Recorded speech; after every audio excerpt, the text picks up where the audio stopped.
que se avecinan. Pero hablando de vecinos, pudimos tomar contacto con Pablo González. Él es representante gremial de UOM Villa Constitución. Tuvo la gentileza de atendernos para hablar de esto tan lamentable que está ocurriendo en la vecina localidad, que es este esquema de suspensiones que se empieza a aplicar en Asindar. Buen día, Pablo, gracias por atendernos. Te está saludando Claudia Torres. Buenos días, Claudia. Buenos días a todos ustedes, a tu equipo. Me gustaría que nos cuentes cómo llegan en principio a esta situación del acuerdo para suspender a trabajadores. Este es un acuerdo que se viene discutiendo muchísimo con Asindar y finalmente, valga la redundancia, no se termina rubricando o cerrando el mismo el día de ayer, y creo que tenemos un montón de aspectos positivos que nosotros veníamos peleando y tratando de revertir para corregir parte del anterior acuerdo, como por ejemplo que la gente tenga 6 días efectivos de suspensión en una semana, cuando antes le aplicaban 7 días corridos y nadie presta trabajo 7 días. Bueno, el impedimento en cuanto al sistema y a otras cuestiones de vericuetos, que pudo llegar a una intermedia de generar un acuerdo de 6 días, porque hay gente que están 2 turnos y 3 turnos, y en un turno trabaja sábado por medio. Sí. Pablo, yo te quería preguntar, ¿cuántos trabajadores exactamente son los que están alcanzados por este acuerdo?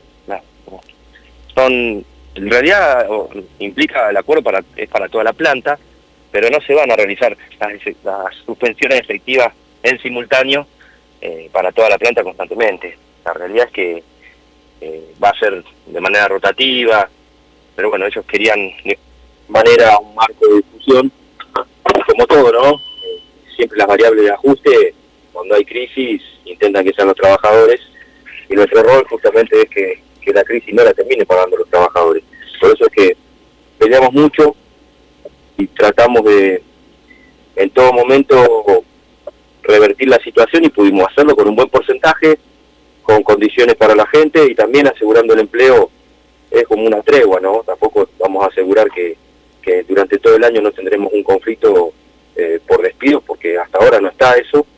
Aseguraron una normalidad, aseguraron un tiempo de paz, pero puede haber cualquier provocación que nos lleve a un conflicto, esa es la realidad, ¿no?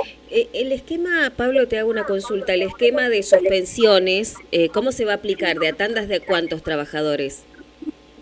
Eso va de acuerdo a las cuestiones operativas. Es decir, te doy un ejemplo, ahora la acería, empezó a trabajar la mitad de la acería, un solo horno, con lo cual esto genera una situación de que no va a estar la mitad de la gente suspendida. Digamos, va a haber 2/3, casi 3/4 de la gente trabajando y 50 personas, 60 suspendidas. Claro. Pablo, ustedes, por lo menos recuerdo del año pasado, cuando tuvimos algunos contactos, vos venías advirtiendo que estaba complicada la situación para el sector en el que se desarrollan. ¿Qué crees que provocó llegar a esto? No, esto es clarísimo, lo he discutido con otros colegas tuyos de San Nicolás, que defienden la política de Milei.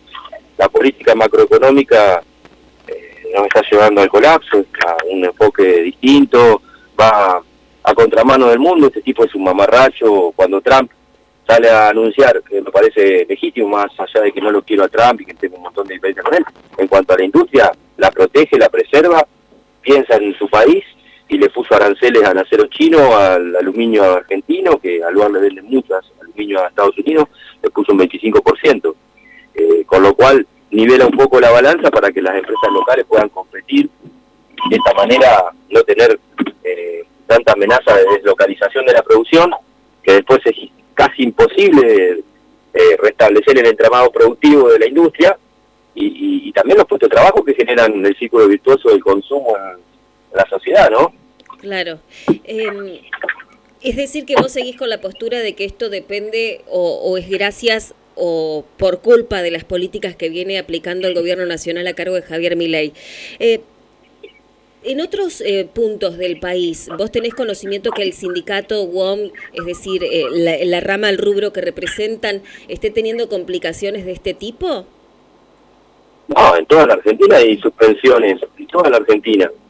Esto es algo que no descubrí yo, es un proceso, cierre de plantas, cierre de fábricas, despidos, acuerdos de retiro. Estamos viviendo un proceso de desindustrialización con un veranito para mucha gente, no está claro, porque hasta inclusive muchos de nuestros compañeros con la devaluación de Brasil, no se dan cuenta que puede venir acero barato, productos de Brasil, que están cerrando automotrices, van a empezar a fabricar más autos en el país vecino, y mientras tanto podemos ir de vacaciones a Brasil y poder gastar algo que no se puede gastar en la costa porque tiene precios que están exorbitantes y por las nubes.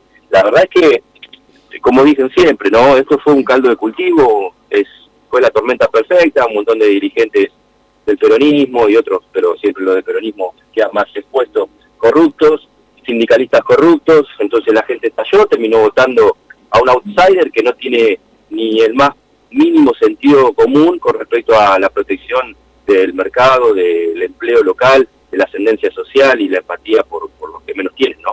Te hago dos últimas preguntas, Pablo, y no te robo más tiempo. En principio, saber qué porcentaje del salario van a estar cobrando los trabajadores que estén suspendidos. Y por otra parte, si lo que estamos viviendo a nivel macroeconómico en nuestro país y en el contexto político te recuerda alguna otra época que atravesó la Argentina.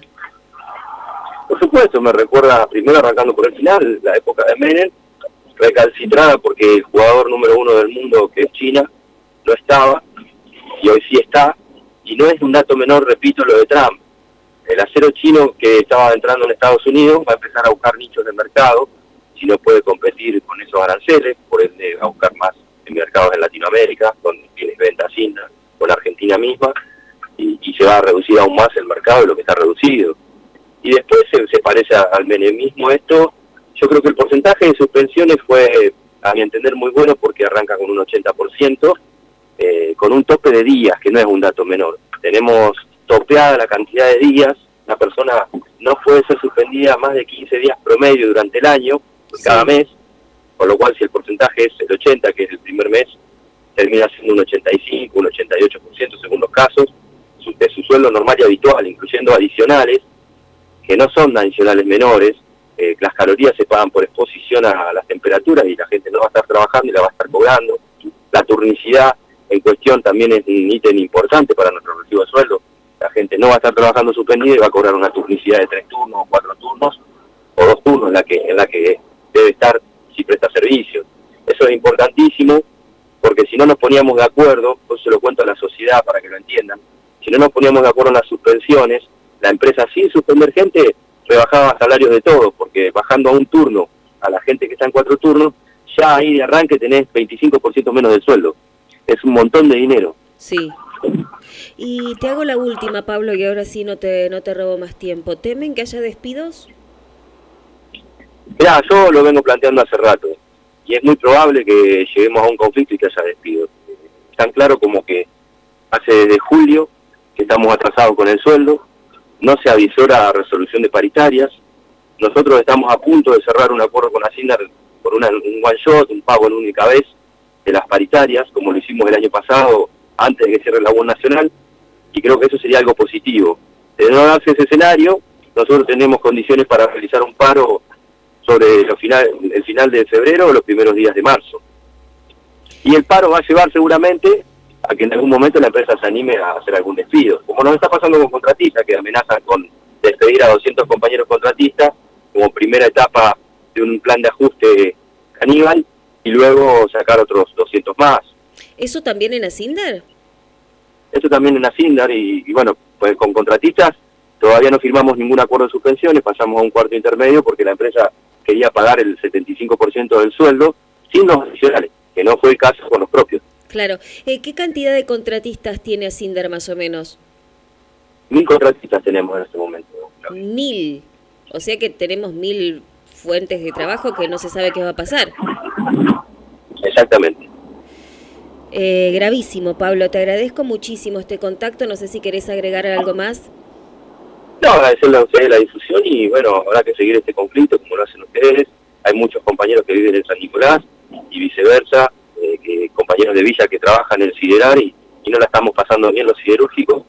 Creo que hay que tratar de pensar en que tenemos nuestra herramienta este año en las legislativas para empezar a cambiar esta realidad, lo que la gente lo haga, y si no lo hace, seguiremos padeciendo 3 años más de este tipo que nos va a llevar al colapso, y va a ser demasiado tarde cuando la gente se dé cuenta de los errores que se han cometido por votar este tipo de modelo neoliberal de ultraderecha que está en contra de los pobres, en contra de los trabajadores y las trabajadoras. Te agradezco mucho, Pablo, muy amable. Nos vemos, un abrazo. Abrazo. Ahí estábamos en diálogo con Pablo González de UOM Villa Constitución, escuchaste, ¿no? Hasta ahora el conflicto era que 970 trabajadores propios de Asindar ArcelorMittal entran en un esquema de suspensiones con un porcentaje alto de su salario que van a estar percibiendo. Pero nos enteramos, de otra cuestión. Hay casi 1.000 trabajadores contratados que también dependen de la planta situada en Villa Constitución, que están en veremos, que no tienen el futuro asegurado. Y no te estoy hablando del futuro de acá a 10 años, te estoy hablando del mes próximo. Los contratados de Asindar no tienen nada fijo en la mano. No saben, no tienen nada seguro, eso es lo que te quiero decir. No saben qué es lo que va a pasar. Si van a seguir trabajando o no. UOM, ahí lo escuchabas a Pablo González, todavía está peleando esa situación. Dijo, esto se debe a la política económica de Javier Milei. Palabras más, palabras menos, Pablo González dijo eso. Pasaron 36 minutos de las 8 de la mañana y hacemos una pausa. Radio Nova 24.